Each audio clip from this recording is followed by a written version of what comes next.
வீடு கட்டுறதாகட்டும், கார் வாங்குறதாகட்டும் என்ன பண்ணுவாங்கன்னா, எல்லாம் லோன் தான். யாருமே ரெடி கேஷில் கார் வாங்குறதோ வீடு கட்டுறதோ இல்லைங்க, முடியாது. எல்லாம் இஎம்ஐயில் தான் போகுது.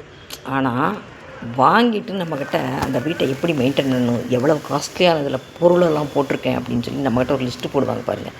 இதை அப்படி துடைக்கணும், இது இப்படி வச்சுக்கணும் அப்படின்னு சொல்லிவிட்டு, உன்னால் முடியாது, நீ ஒரு சர்வெண்ட் வச்சு வேணால் இதெல்லாம் நீட்டாக மெயின்டைன் பண்ணிக்கோ, கார் புது கார் மாதிரி இருக்கணும், வீடு எப்போவுமே பளபளன்னு இருக்கணும் அப்படிம்பாங்க.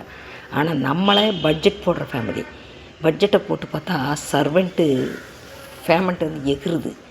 சரி வேண்டாம், நம்மளே சர்வெண்ட்டாக களத்தில் இறங்குவோன்னு சொல்லி நம்மளே டெய்லி அதை பளபளன்னு வச்சுக்கணும், தொடர்ந்து உடச்சிருவோம். அது பளபளன்னு தான் இருக்கும். ஆனால் நம்மளுக்கு தான் ஒரு வாரம் கழித்து பிசியோதெரபிஸ்ட் வரணும், அப்போ தான் நம்ம எந்திரிக்க முடியும். அப்படி இருக்குது.